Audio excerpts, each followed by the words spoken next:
Pony, Zweigang-Automat, Daily Tuning. Grosses Thema. Hier sollte ein deutlicher Unterschied sein. Es gibt neue Zylinder, darum passt auf.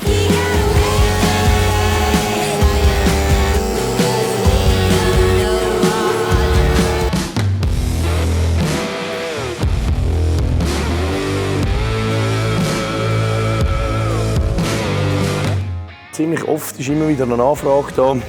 Sehr viel, ja. Ponys. Sehr, sehr aufwendig war natürlich mit dem Originalzylinder etwas rechts rauszuholen. Bis dahin hat der Tausiger nicht gelangt. Jetzt gibt es neue Zylinder. Die Zylinder sind natürlich nicht ganz günstig. Aber unsere Arbeit hat sich extrem verringert. Und jetzt zeigt euch der Marco mal, weil er kennt sich bei dann noch nicht so ganz auf der Höhe. Es ist ein bisschen mühsam für mich zum Schnurren und für euch zum Zuhören sicher auch. Was machen wir mit diesen Dingen? Und so ein Vergleich vorher-nachher. Gib alles! Ja, logisch, wie immer. Mir ist ganz wichtig, mal Botschaft Nummer 1. Wenn ihr den zu uns bringt und gerne ein bisschen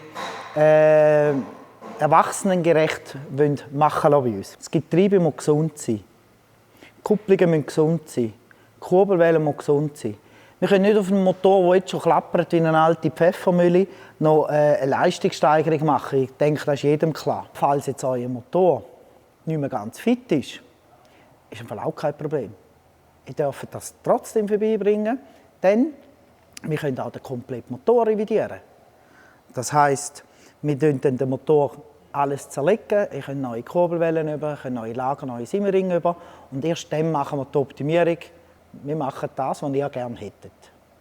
Wir zeigen jetzt als erstes mal schnell unsere neue Teststrecke. Wie läuft er? Dann seht ihr das einmal 1 zu 1. Und dann erkläre ich euch eine Art ein bisschen sukzessive, wann wir hier mit dem neuen Zylinder, welche Komponenten das wir ungefähr verbauen. Und am Schluss sollte es dann nochmal einen Testpfad geben und der sollte ein deutlicher Unterschied sein.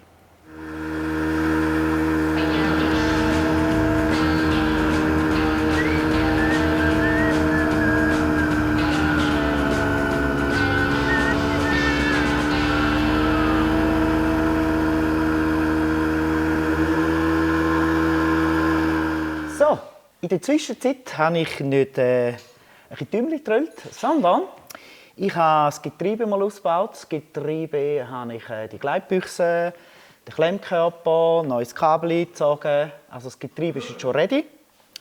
Den alten Zylinder habe ich abgenommen. Jetzt ist schon der neue Zylinder drauf, der neue 38 mm Zylinder. Was ich jetzt als erstes einmal mache, ich hier rasch die Stürzeiten messen. Da haben wir ja das, da kennen die schon Stürzeiten gemessen, da haben wir die Gradscheibe. Und dann kann man hier so drüllen. Wenn man die Stürzeit misst, dann am besten geht es beim Auslassen der Taschenlampe, dann sieht man, aha, es tut auf. Wir lesen gerade ablesen. Schön in die Drehrichtung, bis er wieder zutut. So, und dann haben wir das aufgeschrieben. Und dann sind jetzt das die Werte. Und anhand von diesen Werten sehe ich jetzt, das ist mittel, das ist eher gegen gross und hier unten da haben wir Handlungsbedarf. Weil Idealfall wäre 140, 160 und 120 und wir sind bei 99. So, jetzt könnt ihr mitkommen, jetzt gehen wir. Jetzt tue ich den Zylinder, die Überströmer anpassen an das Gehäuse. Da fräse ich dann hier hinten aus. Dann gehen wir auf die Drehbank und hier oben noch Quetschkanten anpassen. Das ist jetzt natürlich viel zu gross. Dann drehen wir hier noch abdrehen. Und das machen wir jetzt. Ich würde sagen, let's go!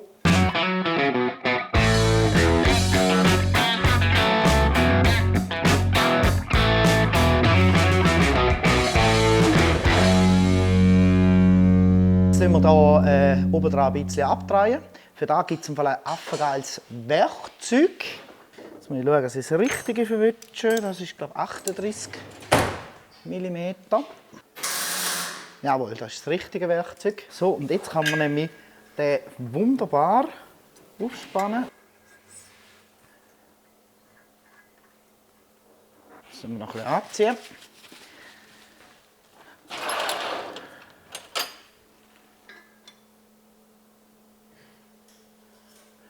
cooles Tool. Früher haben wir das immer mit den weichen Backen gespannt und dann bist du immer so am Drehen gewesen, hast gedacht, oh, hoffentlich hebt der Zylinder und fliegt mir nicht um die Ohren.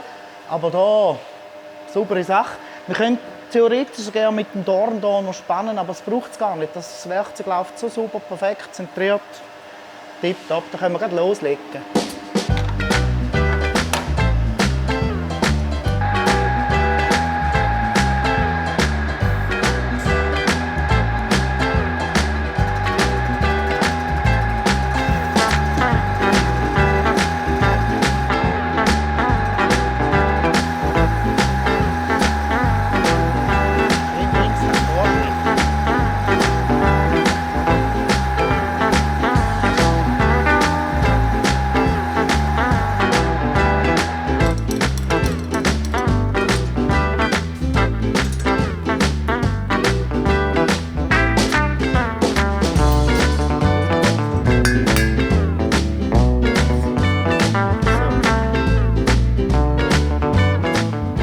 Schritte sind jetzt Dichtungen drauf, Zylinder montieren, Kopf drauf, Ansaugstutzen her, Vergaser, Auspuff und das alles mache ich jetzt. Wie sieht es aus da? Da bin ich fast ready.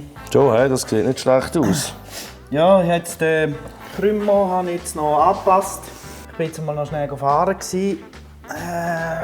Weiß nicht. Schon mal schauen. Schon ein bisschen. Ja, gut. Wahrscheinlich ein bisschen mag. Also, oder man, die Zylinder musst du auch noch ein bisschen einfahren, oder? Ja, und vor allem muss man ein paar Kilometer machen, bis es dann... Also, meint nicht, dass man schnell 100 Meter fährt und dann kann man das Kerzenbild abnehmen. Also, es muss wirklich heiß sein und 5 Kilometer gefahren sein. Ja, ich bin jetzt mal Safety first. Bin ich jetzt einfach mal noch 2 Nummern rauf. Ja, ist mir lieber dort oben raus ein bisschen Viertakter. Ja, vor allem am Anfang zum Einfahren ist das sowieso nicht schlecht. Also Viertakter ist ja jeder falsche Ausdruck. Wir das ist immer lustig. Aber ich glaube, in der Zwischenzeit wissen unsere Zuschauer, was wir meinen damit. Das ist, wenn man oben raus so ein bisschen pudert. Das ist eben schwierig zu erklären. Ja, wie macht er dann? Das ist eben der, oder? Ja, aber es ist noch witzig, wenn du Kunden das erklärst, aber wenn du das so machst, ja. Weißt du, brrrieren, das ist normal, ja das ist ein Lauf, das ist jetzt fertig. Ja. Oder Vögel. Vögel. Quietsch, quietsch, quietsch. Die Zylinder, die sind wirklich nicht schlecht von Haus aus. Das Daily Tuning, das sind Welten im Gegensatz zu vorher, was wir gemacht haben mit diesen Zylindern. Also dort hat man millimeterweise abgedreht und müssen Überströmkanal schleifen und Einlass, Auslass etc. Also es war ein Monsteraufwand. Das ist übrigens noch sehr, sehr spannend. Jetzt gibt es natürlich für bald mal alle Sachen. Es gibt jetzt Rennzylinder. Ich habe früher unheimlich viel von diesen 502 Zylindern geschliffen, von Hand. Es war einfach sehr begehrt, weil es hat nichts gegeben. Und plötzlich, wo natürlich dann da Offenkult die ersten Zylinder rausgebracht haben, hey, dann ist das von heute auf morgen fertig gewesen. Weil dann hast du für 150 Stutz einen Zylinder bekommen, der sogar noch besser gelaufen ist als deine, weil die haben mehr Hubraum und dementsprechend mehr Drehmoment. Also das ist wirklich spannend. Von heute auf morgen, zack, fertig, kein Zylinder mehr schleifen. Das ist noch. Und jetzt ist es ja schön, wenn wir etwas nehmen und mit einem überschaubaren Aufwand euch noch ein bisschen mehr Power verschaffen können. Und ich würde mal sagen, das haltet es aus. Also, wir haben es schon ein paar Mal gesagt, aber wir werden es immer wieder sagen. Wir sagen es an den Kunden immer wieder, wo kommen. Die Automaten, die Zweigangautomaten sind einfach, egal welche Marken, sind nicht gemacht für extremes Tuning. Wir hatten letztes Jahr einen da der hat auf so einer Seite die 80 Kubikzylinder für die Dinger, oder?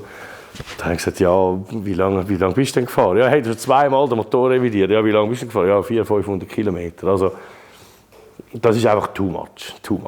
Das da, der Intervall, je mehr dass ich das Zeug frisiere, das Töffel hat original 0,8 PS. 0,8 PS hebt, ich sage jetzt einfach, 15'000 Kilometer hast du Ruhe mit dem Motor.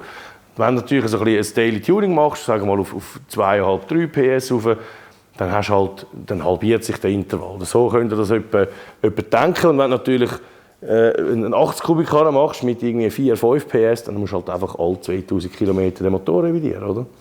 Ja, gut. Oder eben alle 500. Jetzt oder alle 500. Ich meine, wir sind offen, gell? Also wir sind ehrlich, wir sind offen. Ja. Wir könnten gerade auch ein Abo machen, so irgendwie alle halbe Jahre bringt er den Motor und wir drehen ihn auf und revidieren ihn wieder. Und Flatrate. Ja, weißt du, so, gerade so wie es da bei den modernen Autos hängt, wo der Akku du kannst wechseln, weißt du? Tun wir den Motor andere unten shoppen, wieder revidieren, wenn man in 500 Kilometer kommt, über den Motor wieder drunter, das kann man immer noch.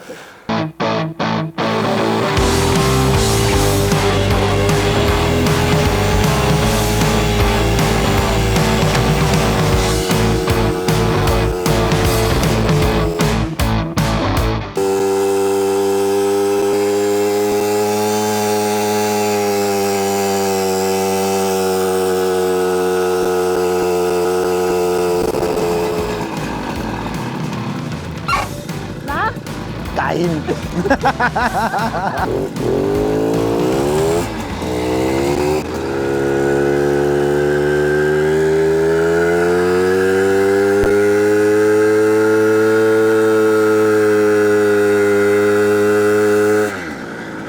Also ihr seht, der Unterschied ist wirklich enorm. 100 Kilo, 70 Kilo, das ist einfach wirklich viel. Also 70 Kilo, die Hälfte mehr, das bin ich. Ihr seht den Unterschied, bei mir schaltet er da unten vor der Kurve schon in den ersten. Aber im ersten komme ich easy rauf und ich kann sagen, das ist wirklich steil. Also, aber da sehen wir mal den Unterschied wieder. Die Jungs unterschätzen es immer ein bisschen. Ich habe gesagt, irgendwann machen wir mal auf die Gepäckträger so eine Kiste 30 Kilo.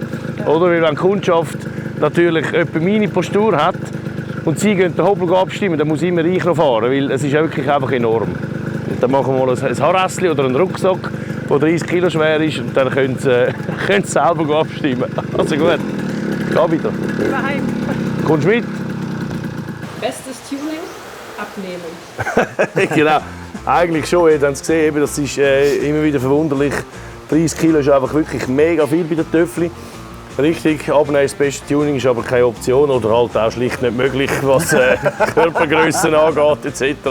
Also original bin ich ja gar nicht gefahren, weil der Hoger ist wirklich steil und die Haarnadelkurve dort, die erlaubt er halt auch nicht mit Vollspeed trainieren. Also original komme ich unmöglich, egal welches Töffli, da den Hoger auf. Ja, Das muss man einfach noch schon sagen. Ja, hast du ja bei mir schon gesehen. Also bei mir ist er schon ins Eis runter und dann bei den Kurven und dann habe ich mir gesagt, nein, jetzt muss ich den gar noch retten. Ja, nein, mit letzter Mühe bin ich gar noch im Eis so geschmocken raufgekommen. Für das Daily Tuning, also hammermäßig, da kommst du jeden Hoger auf, auch mit 100 Kilo im ersten Gang. Mal schauen, wie lange das hebt. Mal, ich denke... 7'000, 8'000. Ja, der ist jetzt nicht überzüchtet. Und wir können natürlich auch beim Schalter, wenn man vom 1 ins 2 ein bisschen eine Gedenkpause gibt, Das ist ganz ein guter Einwand, ja. dann kann man so das Getriebe auch ein bisschen schonen. Ja. Und ich denke, da kommt immer auf den Fahrer drauf an. Gell? Ja. Ja, das ist wirklich ein guter Einwand. Wenn er merkt, irgendwann hast du das Gefühl, wenn er schaltet, dann schnell ab dem Gas, weil dann schaltet er gerade ins 2. Das macht viel aus, wenn es dort nicht so den hohen Ruck gibt. Ja. Danke Marco, danke euch und Leute da, schreiben das Mail. Daily Tuning, einwandfrei. Also, macht's gut. Danke euch, bis bald. Ciao.